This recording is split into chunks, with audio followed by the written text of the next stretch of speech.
Yeah, you really do. You look like the old time movies. Oh, but Winifred, don't take me out to the laundry department. I don't want to do the laundry department. I want to be in the kitchen where the bitches are, because I'm just a dirty bitch. Right there, Robert.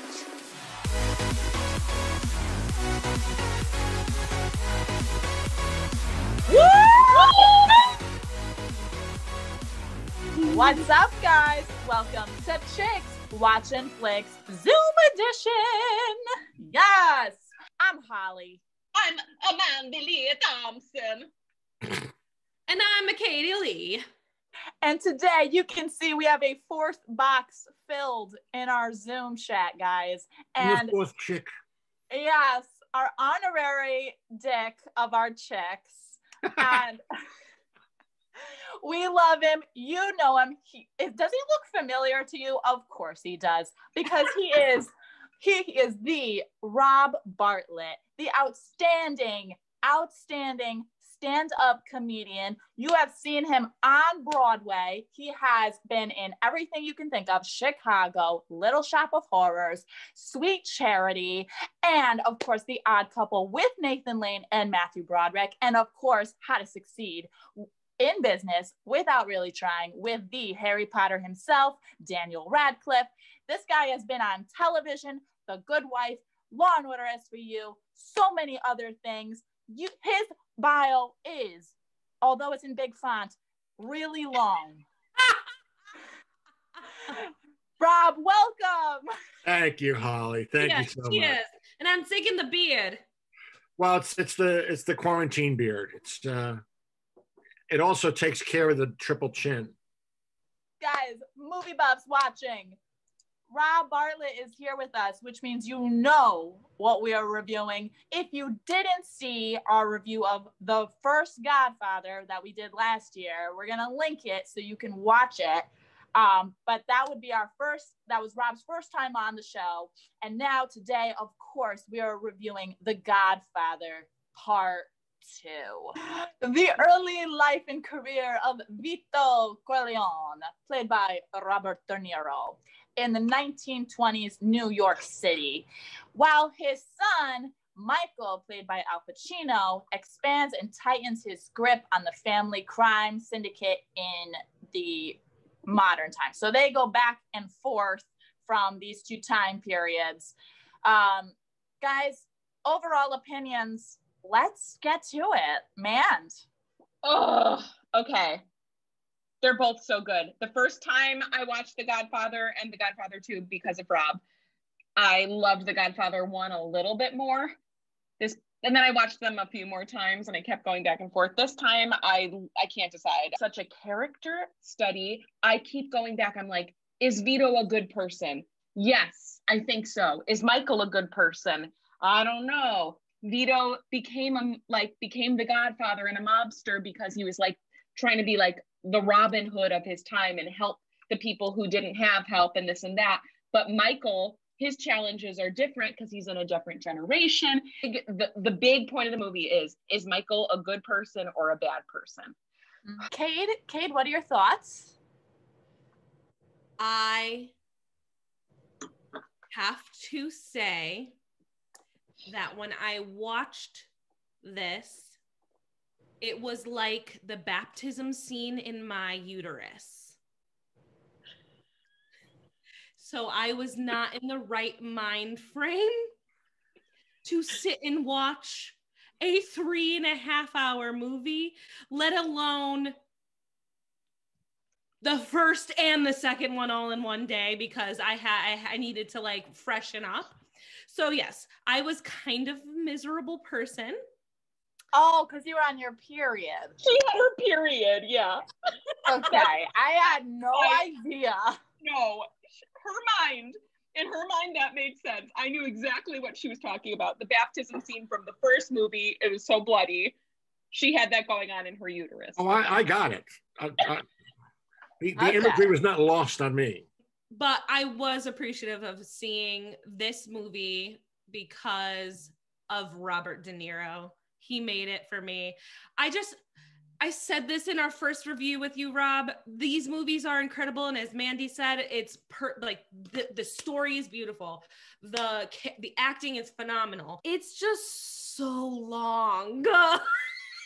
You saw 1 and 2, one right after the other. That was not, and I applaud you for doing the extra work there to refresh your memory of the first one, so you had a very good jumping off point for the second.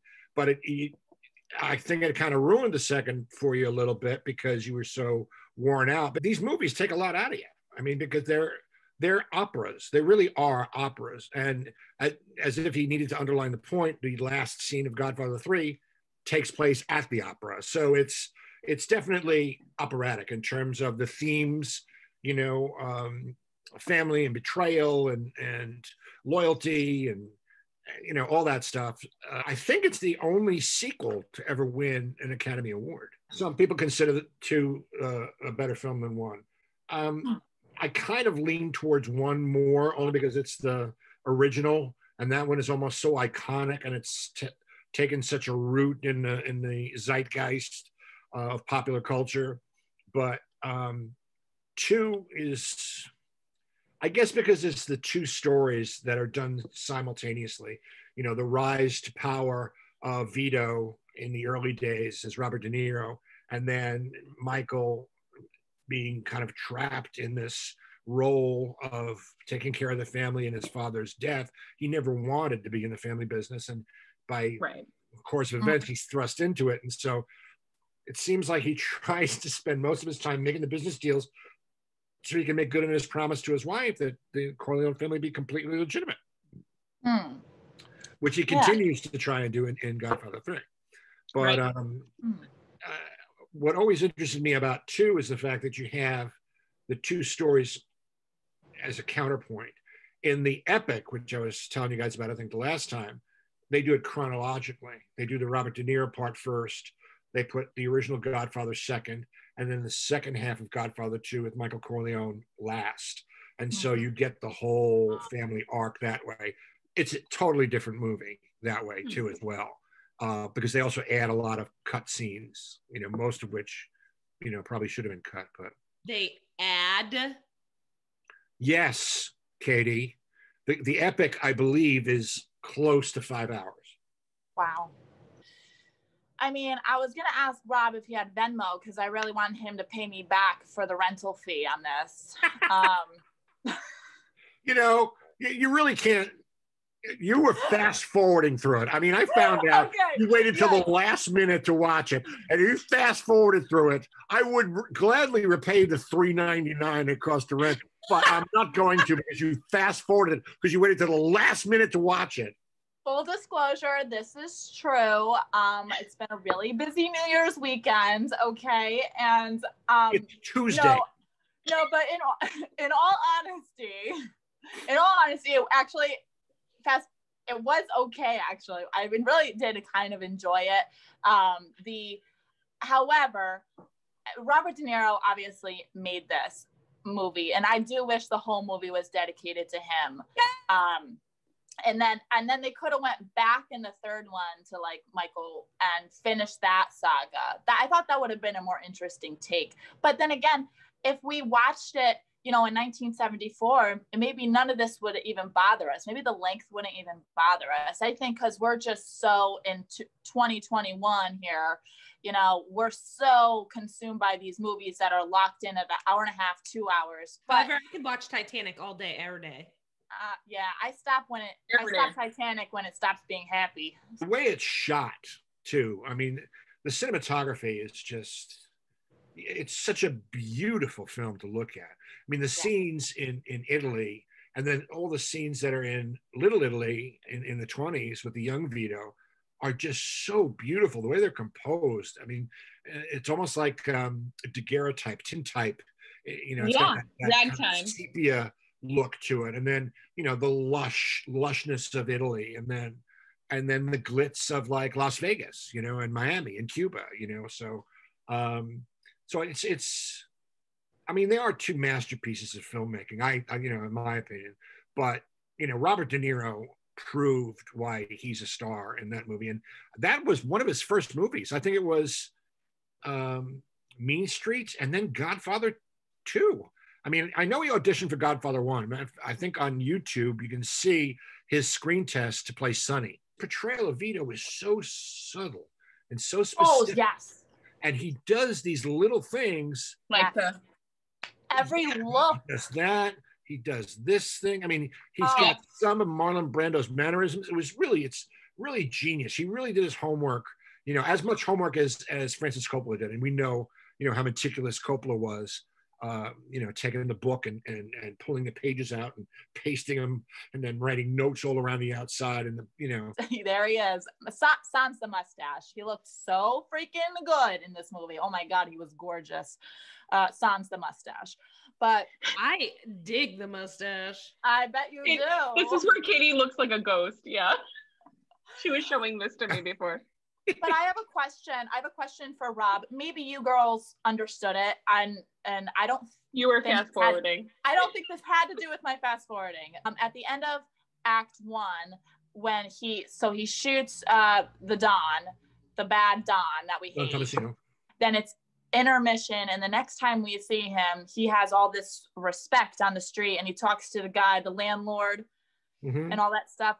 I wish there was just one scene in between that to just tie that together, because to me it didn't feel like, wait, how did he get there when nobody knew he shot this guy? Like, what do you think, Rob? I think you have to assume that people talk. Okay. Everybody knows, especially in that community. Little Italy is such a small community. It's kind of like New Orleans. Everybody knows everybody else, and everybody knows somebody who knows somebody, and everyone knows, Okay. And so I think the word gets around. And I think in those days, people made names for themselves in different ways, and they became known as that person. Don Tomasino was somebody who was hated by the community. And so gradually it kind of came out that Vito was the one who made Tomasino go away and became a hero. I loved how Robert De Niro was so sexy. Sexy. But he's just this normal guy, and he's just getting nudged. He's just getting pushed a little too far by this Don who doesn't even know. First he loses his job and he accepts it with such grace. And then the Don's trying to get the money from him, and I'm gonna take care of this guy. It was just so perfect. You see how proud he is when Tessio's father tries to bring him the box of groceries because he feels so bad, and he says, "I can't accept." That just tells you everything about that character. Yes. The pride involved, and he will not take charity. He will only take what he's earned. It's little subtle things like that that really make stuff like, movies like this, the masterworks that they are, I think. Shout out to the wife. Shout out to Robert De Niro's wife, who, when he brings home a pear, she's like, what a beautiful pear. Oh my God. If only you women were so easily pleased. Right? Oh my God. If Constantine brought me a pear right now, I'd be like, I would throw it back at him. Fruit? Yeah. Fruit? By the way, I looked for all the oranges again. Right? Did you see them all? I still want to know what they mean though, Rob. I sent you a link, man. I know, I didn't read it. Well. Why don't you explain, Katie, what the oranges signify? I kind of skimmed through it, but it's basically it's basically when some form of greed is gonna happen, I think, was one of the subliminal or symbolic. Yeah, it's subliminal. It's a through line. And right. When Johnny Ola shows up from Florida, he hands Michael an orange from Florida because he's come from Florida, from Mo Green.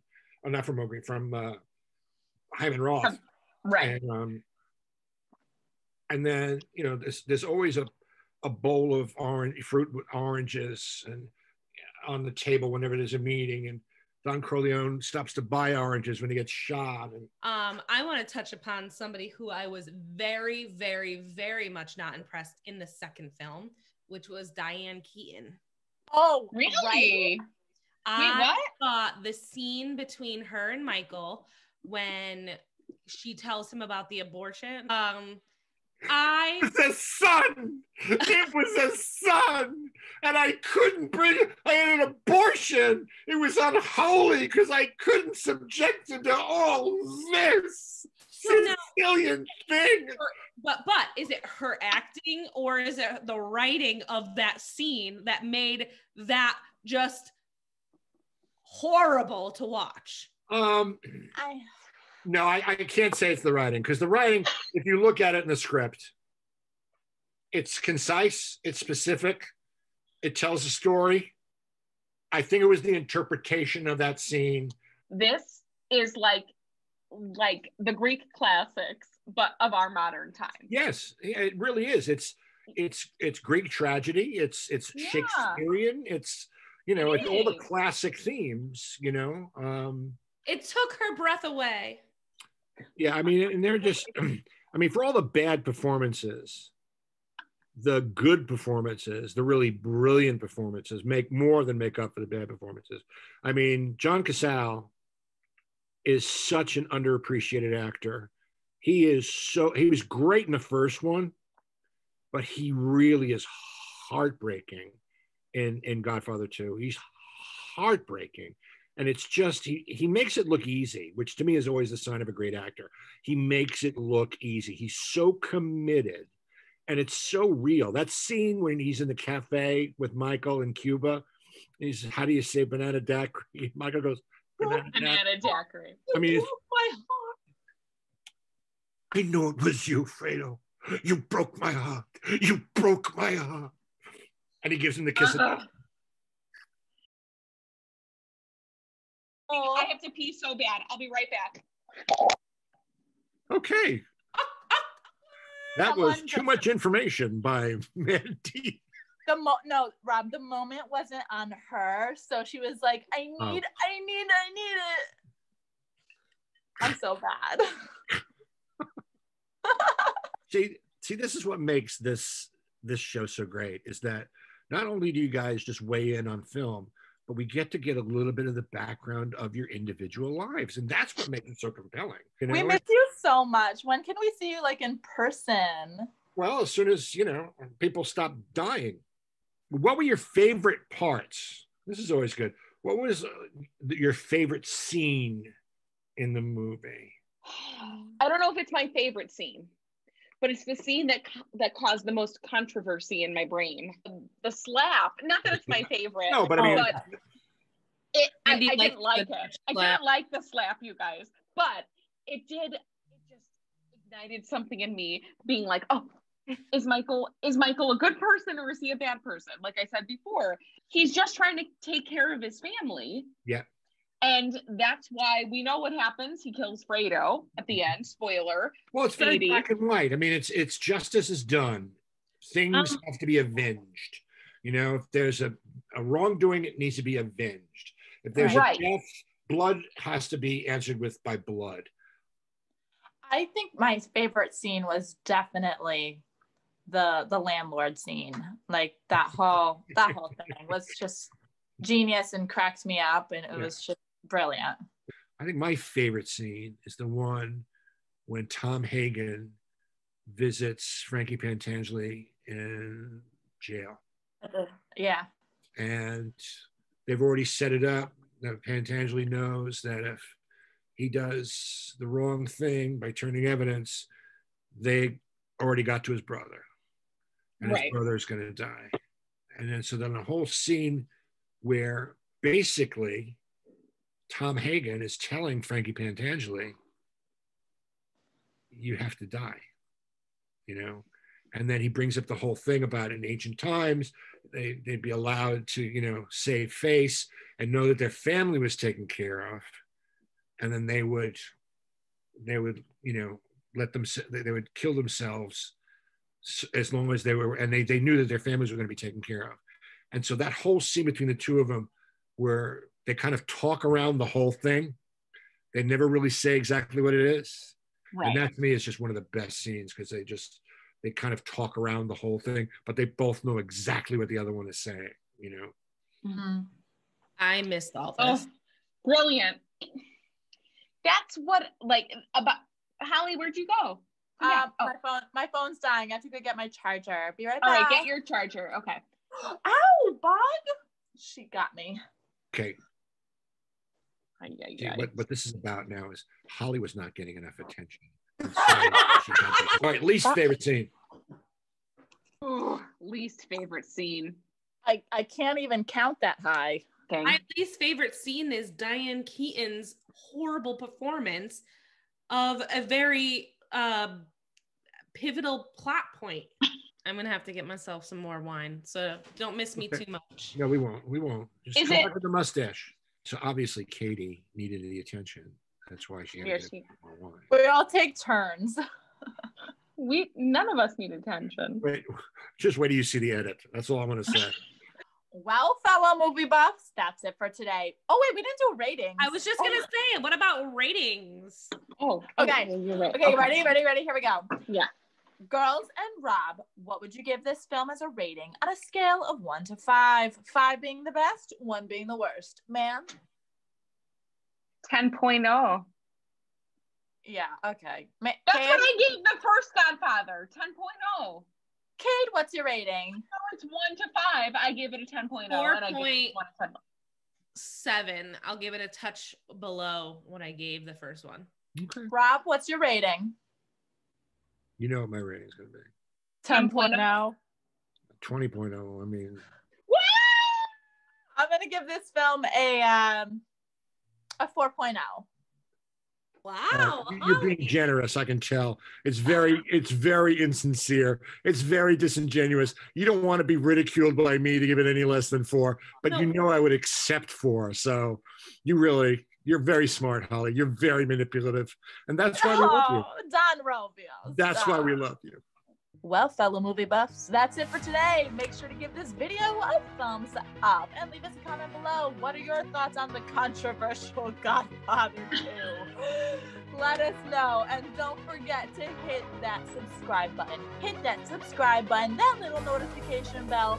Join the Chicks Watching Flicks family, and you will be in the know when all of our upcoming videos come out. While you're hitting subscribe buttons, let's hit the subscribe button for the Rob Bartlett Radio Comedy Hour, and also the Rob Bartlett Radio Comedy Hour podcast, which is available wherever you download your digital content.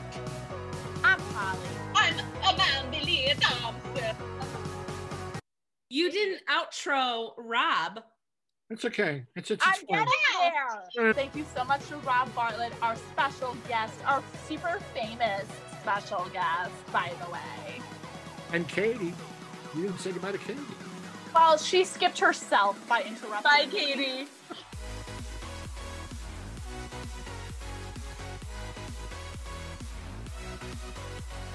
So I think we're going to need to do 3. The new 3, because it's better than the old 3.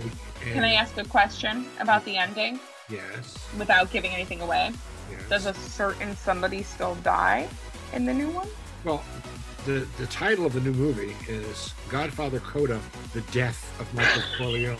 So I think it's a safe bet that Michael is gonna kick off. Oh my gosh! You have a Godfather shirt? No. Katie, you look like Frida Kahlo. Holly just finished watching the movie and her now. Why do you treat me so disrespectfully? I'm sorry, Don Robio. Don Robio. I had to see through your shirt a little bit, Mandela. I know. I was doing so well. You're Hold invisible. on. You're like Invisible Girl, partly. What a slut. Well, I'm wearing a cat sweatshirt. It's like a pajama sweatshirt. I see.